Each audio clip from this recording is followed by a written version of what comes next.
तो हेलो दोस्तों, welcome back to my YouTube channel. तो इस वीडियो में आज 23 मार्च के हम फर्स्ट ट्रिप का कंप्लीट एनालिसिस करेंगे। ठीक है, तो इस वीडियो में हम क्या करेंगे, पहले आपको टॉपिक बताते हैं कि कौन से टॉपिक से क्वेश्चन पूछा गया है, फिर उसका हम प्रश्न बताएंगे, फिर उसका आंसर बताएंगे, फिर अदर इंपॉर्टेंट फैक्ट में वो प्रश्न बताने का प्रयास करेंगे जो आने वाले एग्जाम में आपको 2 से 3% आसानी से सही करा सकता है। क्यों? क्योंकि ये जो 2 या 3 क्वेश्चन आते हैं वो ही क्वेश्चन होते हैं जो 2025 के जो एग्जाम होता है ना, उसमें 4 से 5 बार रिपीट होने वाले क्वेश्चन को इस हम अदर इंपॉर्टेंट फैक्ट में बताने का प्रयास करते हैं। ठीक है, तो आपको क्या करना है, चैनल को सब्सक्राइब करना है, वीडियो को लाइक करनी है, अपने दोस्तों तक शेयर करना है, ताकि आपको ये 100% एनालिसिस के साथ वो क्वेश्चन भी मिल सके जो आने वाले एग्जाम में आपको 2 से 3% आसानी से सही करा सके। ठीक है, तो बिना देरी के वीडियो को स्टार्ट करते हैं। के इतिहास से क्वेश्चन पूछा गया था। ठीक है, तो क्वेश्चन था हमारा, भारतीय राष्ट्रीय कांग्रेस जिसे INSC कहते हैं, जिसका मतलब होता है इंडियन नेशनल कांग्रेस, के पहले अध्यक्ष कौन थे? तो इसका जो आंसर था व्योमेश चंद्र बनर्जी था। ठीक है, और अगर इंपोर्टेंट फैक्ट अगर आप देखोगे तो आप देखोगे कांग्रेस की स्थापना 1885 में एवो ह्यूम द्वारा की गई थी, और प्रथम अधिवेशन जिसे बम्बई कहते थे, अभी मुंबई के नाम से जाना जाता है, मुंबई के गोकुलदास तेजपाल संस्कृत कॉलेज में हुई थी। ठीक है, और बदरुद्दीन तैयबजी कांग्रेस के पहले मुस्लिम अध्यक्ष थे। ठीक है, ये जितने भी क्वेश्चन है इंपोर्टेंट बन सकते हैं नेक्स्ट एग्जाम में आपके लिए। ठीक है, रेलवे के में नेक्स्ट क्वेश्चन देखेंगे। हमारा जो नेक्स्ट क्वेश्चन पूछा गया था वो अवार्ड से क्वेश्चन पूछा गया था। अवार्ड से जो क्वेश्चन था हमारा, बानो मुश्ताक को उसकी किस श्रेणी के साहित्यिक कृति हार्ट लैम्प के लिए अंतरराष्ट्रीय बुकर पुरस्कार 2025 से सम्मानित किया गया था? तो उसने लघु कथा संग्रह के लिए अवार्ड से सम्मानित किया गया था। और अगर इंपोर्टेंट अगर फैक्ट देखोगे तो आप देखोगे बानो मुश्ताक एक प्रसिद्ध कन्नड़ लेखिका है। कभी कभी जो क्वेश्चन होते हैं वो इसलिए पूछ लेते हैं कि ये जो लेखिका है वो किसके लिए प्रसिद्ध, मतलब किस लिटरेचर में सबसे ज्यादा इनका जोर रहा है, तो उन्हें कन्नड़ लिटरेचर में सबसे ज्यादा इनका जोर रहा है। हार्ट लैम्प उनके कन्नड़ कहानी संग्रह जिसे हस्य कन्यरा मनद अली का अंग्रेजी अनुवाद है। ठीक है, इसका अंग्रेजी अनुवाद ही वो हार्ट लैम्प है। नेक्स्ट क्वेश्चन देखेंगे हम। तो नेक्स्ट क्वेश्चन जो पूछा गया था वो पूछा गया था अपने भारतीय अर्थव्यवस्था में, इंडियन मतलब इंग्लिश में आप देखोगे तो इंडियन पॉलिटिक्स क्वेश्चन पूछा गया था। जो हमारा क्वेश्चन पूछा गया था, ब्रिटिश संसद द्वारा ईस्ट इंडिया कंपनी के कार्यों को विनियमित और नियंत्रित करने के लिए पारित किया गया पहला अधिवेशन कौन सा था? तो पहला अधिवेशन जो था अपना वो रेगुलेटिंग एक्ट 1773 था। और अगर आप इंपोर्टेंट फैक्ट अगर आप देखोगे तो आप देखोगे इस अधिनियम के तहत बंगाल के गवर्नर को बंगाल का गवर्नर जनरल पद के नाम से उपमानित किया गया था, और वारेन हेस्टिंग को बंगाल के पहले गवर्नर जनरल भी बनाया गया था। ठीक है, नेक्स्ट क्वेश्चन देखेंगे हम। तो जो हमारा नेक्स्ट क्वेश्चन पूछा गया था वो अपने केंद्र शासित प्रदेश से, ठीक है, जिसे यूनियन टेरिटरी के नाम से जाना जाता है, जो इस टाइम में वर्तमान में 8 है। कभी कभी इसे भी पूछ लेता है, तो आप याद रखोगे यूनियन टेरिटरी 8 है और स्टेट 28 है, 8 28 इसे भी याद रख सकते हो। तो हमारा जो क्वेश्चन था वो पूछा, भारतीय संविधान के अनुच्छेद 240 के तहत भारत के राष्ट्रपति को निम्नलिखित में से किस केंद्र शासित प्रदेश के लिए नियम बनाने की शक्ति प्राप्त नहीं है? तो इस 240 में जो आर्टिकल बताया गया है वो चंडीगढ़ के लिए बताया गया है, क्योंकि 8 आर्टिकल जो है ना यूटी उसमें चंडीगढ़ के लिए नियम नहीं बना सकता।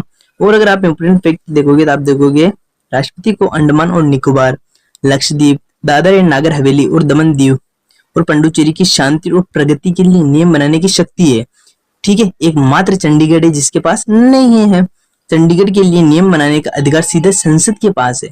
ठीक है, और बाकी जितने भी 7 यूनियन टेरिटरी है उनके पास नियम और कानून बनाने का अधिकार अपने राष्ट्रपति के पास होता है। ठीक है, नेक्स्ट क्वेश्चन देखेंगे हम। तो जो हमारा नेक्स्ट क्वेश्चन पूछा गया था वो भूगोल से क्वेश्चन पूछा गया था। तो क्वेश्चन था हमारा, लूनी नदी के बारे में निम्नलिखित में से कौन सा कथन सही है? ठीक है, जो कथन मैंने इंपोर्टेंट दे रखे ये तो ऑप्शन में आए थे शायद, और एक मात्र जो आंसर था हमारा वो था, यह गुजरात के कच्छ के रण में स्थित है। ठीक है, और दलदली लुप्त हो रही, मतलब दलदली स्थान पर लुप्त होती जा रही है, इसे बता रखा है। तो हमारा इंपोर्टेंट अगर और फैक्ट देखोगे आप देखोगे लूनी नदी राजस्थान के अजमेर की अरावली श्रेणी से निकलती है। यह एक अंतर्देशीय जल निकासी वाली नदी है, क्योंकि यह किसी समुद्र से नहीं गिरती।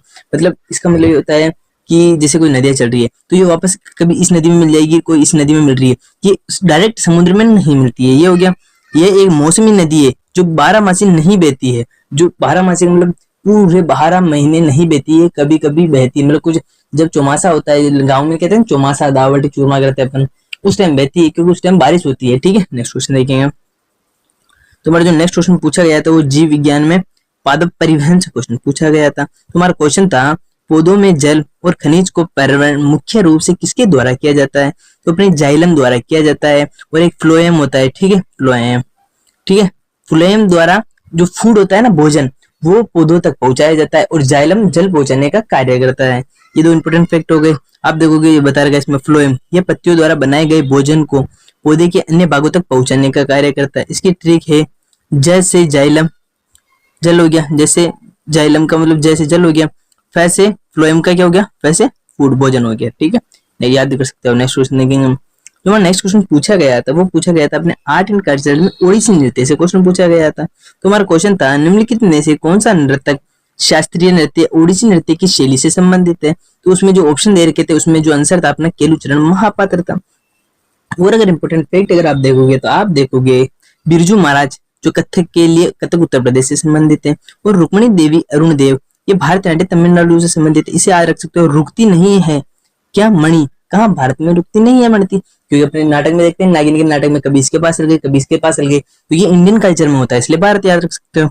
जावेरी बहन ये मणिपुरी से संबंधित है, ठीक है, ये इंपोर्टेंट नाम भी बता दिए मैंने आपको नेक्स्ट एग्जाम के लिए। नेक्स्ट क्वेश्चन देखेंगे।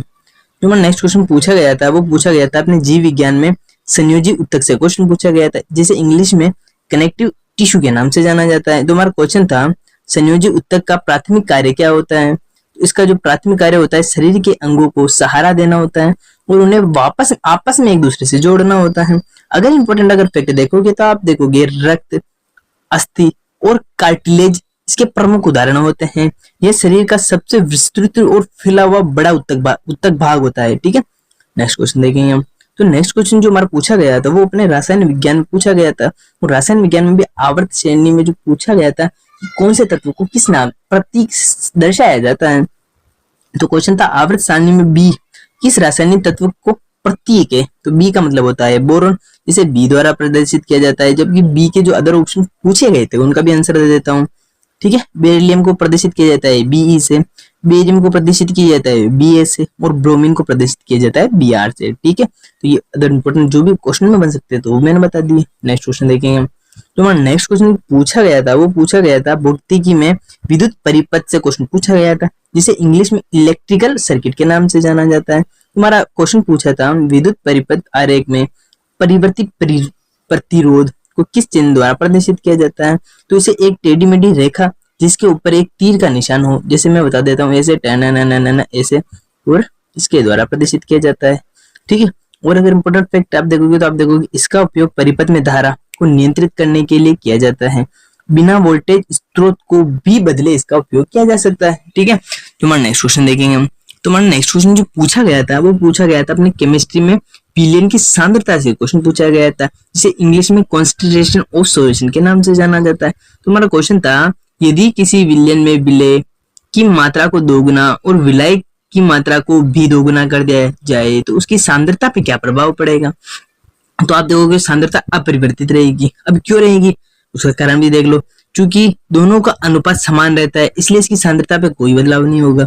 क्योंकि इसका मैं कारण बता देता हूँ, जैसे 2 इधर हो गया बराबर 2 इधर हो गया, आपने 2 तो कर दिया एक को, लेकिन वापस इससे ये कट जाएगा तो वापस 1:1 आंसर आ गया, ऐसे होता है। नेक्स्ट क्वेश्चन देख लो आप। तो जो नेक्स्ट क्वेश्चन पूछा गया था हमारे जीव विज्ञान में लचीली संयोजी उत्तक से क्वेश्चन पूछा गया था। तो हमारा क्वेश्चन का जो पूछने का तरीका था वो था मानव कान के बाहरी भाग जिसे पिन्ना के नाम से जाना जाता है और नाक की नोक मुख्य रूप से कौन सा लचीला संयोजी उत्तक पाया जाता है? तो उसमें उपास्थि या कार्टिलेज पाया जाता है। और अगर इंपोर्टेंट अगर फैक्ट देखोगे तो आप उपास्थि ये हड्डियों की तुलना में कोमल और लचीली होती है, इसमें रक्त वाहिका नहीं पाई जाती है। कंडरा ये मांसपेशियों की हड्डी को जोड़ती है, और स्नायु ये एक हड्डी को दूसरी हड्डी से जोड़ने का कार्य करती है, ठीक है। नेक्स्ट क्वेश्चन देखेंगे हम, ठीक है। तो जो हमारा नेक्स्ट क्वेश्चन पूछा गया था वापस वो सामान्य जीके से पूछा गया था। सामान्य जीके मतलब करंट का क्वेश्चन था हमारा। तो करंट का क्वेश्चन पूछा गया था अक्टूबर 2024 में प्रकाशित वैश्विक भूखमरी सूचकांक GHI जिसे कहते हैं ग्लोबल हंगर इंडेक्स 2024 में भारत को कुल कितने देशों में से 105वें स्थान दिया गया था? अब आपको देखो 2024 की पूछा है, जबकि अगर 2025 में अगर भूखमरी की सूचकांक में रैंक पूछता है तो अपनी वो 102 है, और कितने देशों से मतलब ये डिफरेंस किया जाता है 125 देशों से डिफरेंस किया जाता है। इसमें किस किस के आधार पे होती है वो भी देख लो। GHI 4 संकेतों पर आधारित होती है, जैसे ये होता अल्प पोषक हो गया, चाइल्ड स्किन हो गया, चाइल्ड वेस्टिंग हो गया और बाल मृत्यु दर को इसमें शामिल किया जाता है। भारत की स्थिति इस टाइम कौन सी स्थिति है, अपनी गंभीर श्रेणी की स्थिति में रखा गया है। ठीक है, नेक्स्ट क्वेश्चन देखेंगे हम।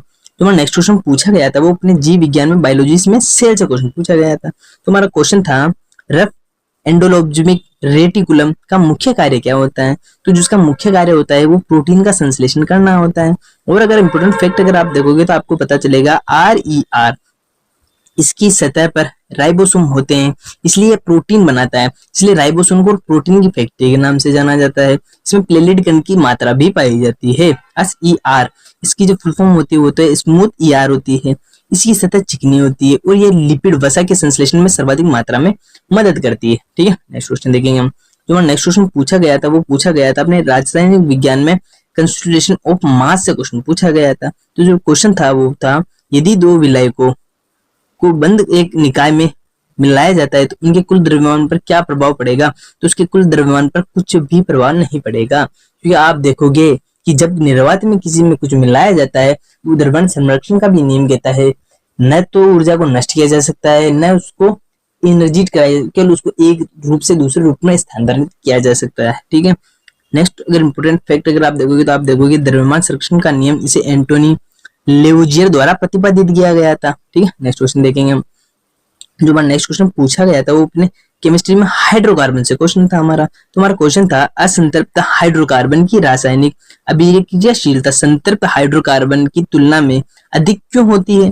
तो आप देखोगे इसका आंसर था बहुबंध के कारण, उपस्थिति के कारण ये होता है। अगर इंपोर्टेंट फैक्ट अगर आप देखोगे असंतृप्त हाइड्रोकार्बन जैसे एल्किन और एल्काइन में द्विबंध और त्रिबंध होते हैं जो आसानी से टूटकर अन्य परमाणुओं के साथ जुड़ जाते हैं। नेक्स्ट क्वेश्चन देखेंगे। तुम्हारा नेक्स्ट क्वेश्चन पूछा गया था वो पर्यावरण जैव निम्नीकरण से क्वेश्चन पर, जिसे इंग्लिश में कहते हैं बायोडिग्रेडेबल के नाम से जाना जाता है। ठीक है, जिसे रिप्रोड्यूस बार बार किया जा सकता है। तो क्वेश्चन था हमारा जैव निम्नीकरण पदार्थ मुख्य रूप से किसके द्वारा सरल घटकों में विघटित या अपघटित किए जा सकते हैं। तो इसका जो आंसर था वो था सूक्ष्म जीव जैसे बैक्टीरिया और कवक था इसका आंसर। अगर इंपोर्टेंट अगर फैक्ट और देखना चाहोगे तो आप देखोगे ये सूक्ष्म जीव जटिल अकार्बनिक पदार्थों को सरल अकार्बनिक पदार्थों में तोड़ देते हैं जो मिट्टी की उर्वरकता बढ़ाने में सर्वाधिक मात्रा में हेल्प करते हैं। प्लास्टिक जैसे पदार्थ जैसे अजैविक निम्नीकरण कहलाते हैं क्योंकि इसमें सूक्ष्म जीव जैसे विघटित नहीं हो पाते। जैसे मतलब अभी आपने देखा कि कागज है उसको गलाकर वापस रिप्रोड्यूस किया जा सकता है, लेकिन जो प्लास्टिक है उसे रिप्रोड्यूस नहीं किया जा सकता। तो एक बार जो खराब हो जाता है तो वो एनवायरनमेंट में कार्बन की मात्रा फैलाता है, इसलिए उसको बंद कराने की भी सलाह दी जाती है। नेक्स्ट क्वेश्चन देखेंगे हम। जो नेक्स्ट क्वेश्चन पूछा गया था वो पूछा गया था चिकित्सा तकनीक में जो रक्तचाप से ब्लड प्रेशर से क्वेश्चन पूछा गया था। तो क्वेश्चन था रक्तचाप मापने के लिए ओसियोलोमेट्रिक पद्धति का प्रयोग मुख्य रूप से क्यों किया जाता है। क्योंकि इसमें स्टेथोस्कोप की आवश्यकता नहीं होती है, फर्स्ट बात तो ये हो गया, और ये स्वचालित उपकरणों के लिए उपयुक्त होती है, मतलब ऑटोमेटिक करने के लिए उपयुक्त मानी जाती है। और अगर इंपोर्टेंट फैक्ट अगर आप देखोगे तो आप देखोगे डिजिटल ब्लड प्रेशर मशीन इसी तकनीक का उपयोग करती है जो धमनी की दीवारों में होने वाले कंपन को मापती है, जो कंपन होता है उसको मापने का कार्य करती है। ठीक है, नेक्स्ट क्वेश्चन देखेंगे हम। तो नेक्स्ट क्वेश्चन पूछा गया था वो पूछा गया था अपने वनस्पति विज्ञान में उत्तक से टिश्यू जो होता है ना उससे क्वेश्चन पूछा गया था। तुम्हारा क्वेश्चन था पौधों में जल और खनिज का ऊपरी और संवहन मुख्य रूप से किसकी सहायता से होता है। तो ये अपने जाइलम की सहायता से होता है। जाइलम में जल पौधों तक पहुंचाने के लिए जाइलम का उपयोग होता है और फ्लोएम पौधों तक अपने भोजन पहुंचाने के लिए उपयोग किया जाता है। जाइलम जड़ों से पानी पोषक तत्वों को पत्तियों तक पहुंचाने का कार्य करता है, जबकि फ्लोएम पत्तियों द्वारा बनाए गए भोजन जैसे चीनी को पौधों के अन्य भाग तक पहुंचाने में सहायता करता है। ठीक है, नेक्स्ट क्वेश्चन देखेंगे। तो अगर नेक्स्ट क्वेश्चन जो पूछा गया था हमारा वो फिजिक्स में वर्क से क्वेश्चन पूछा गया था। तो इसमें जो प्रश्न था वो पूछा गया था यदि कोई व्यक्ति एक स्थिर दीवार को धक्का देता है लेकिन दीवार अपनी जगह से बिल्कुल नहीं हिलती है तो भौतिकी के अनुसार किया गया कार्य कितना होगा। तो इसके अनुसार जो किया गया कार्य वो 0 होगा। मुझे बताओ, एक दीवार खड़ी है, आपने इसमें 100 पोटेंशियल अपना दे दिया, लेकिन अगर आपको इस दीवार को वहां धकेलना था जिसके लिए आपको 100 रुपए दिए जाते, लेकिन अगर आप धकेल ही नहीं पाए तो आपको क्या 100 रुपए मिलेंगे? क्या नहीं, कितने मिलेंगे? आपको 0 मिलेंगे, जबकि आपने पोटेंशियल तो पूरा लगाया। तो अगर विस्थापन नहीं होगा, किया गया कार्य विस्थापन पर निर्भर करता है। इसका जो सूत्र होता है वर्क बराबर फोर्स इंटू डिस्प्लेसमेंट। फोर्स तो आपने 20-15 का लगाया लेकिन डिस्प्लेसमेंट हुआ 0 का, तो 15 इंटू 0 वापस 0, तो किया गया कार्य भी 0 होगा। यदि विस्थापन 0 है तो किया गया कुल कार्य भी 0 होगा, चाहे लगाया गया बल कितना भी अधिक मात्रा में क्यों ना हो। नेक्स्ट क्वेश्चन देखेंगे हम। जो नेक्स्ट क्वेश्चन पूछा गया था वो भूगोल में उत्तराखंड से क्वेश्चन पूछा गया था। जो हमारा क्वेश्चन था वो पूछा गया था उत्तराखंड के कौन से 2 जिले हिमाचल प्रदेश की सीमा को स्पर्श करते हैं। तो एक तो उत्तरकाशी करता है और एक देहरादून करता है। और अगर इंपॉर्टेंट फैक्ट अगर आप देखने जाओगे तो आप देखोगे उत्तरकाशी और देहरादून जिले हिमाचल प्रदेश के साथ साथ अपनी सीमा साझा करते हैं। उत्तराखंड उत्तर में तिब्बत, चीन और पूर्व में नेपाल के साथ भी अपनी अंतरराष्ट्रीय सीमा को भी साझा करते हैं। नेक्स्ट क्वेश्चन देखेंगे हम। तो अगर नेक्स्ट क्वेश्चन जो पूछा गया था वो अपने रसायन विज्ञान में से क्वेश्चन पूछा था। तो रसायन विज्ञान में कैल्शियम क्लोराइड CaCl2 के नाम से जाना जाता था, इससे क्वेश्चन था। क्वेश्चन पूछा गया था जो कैल्शियम क्लोराइड का मोलर द्रव्यमान कितना होता है। तो इसका जो आंसर था वो 111 ग्राम अपॉन मोल था। अगर इंपोर्टेंट फैक्ट अगर आप देखोगे तो आप देखोगे कैल्शियम जिसे Ca कहते हैं का परमाणु द्रव्यमान 40 U होता है। क्लोरीन का परमाणु द्रव्यमान 35.5 U के लमसम होता है। जब गणना करने आए तो 40 + 35, क्योंकि क्लोरीन की 2 मात्रा है, 35 मतलब 35 × 5 + 2 हो गया, तो 40 + 41 1 ये होगी। इस प्रकार इसको गणना की जा सकती है। इसका उपयोग बर्फ पिघलाने और धूल के कणों को नियंत्रित करने के लिए किया जाता है। नेक्स्ट क्वेश्चन देखेंगे हम।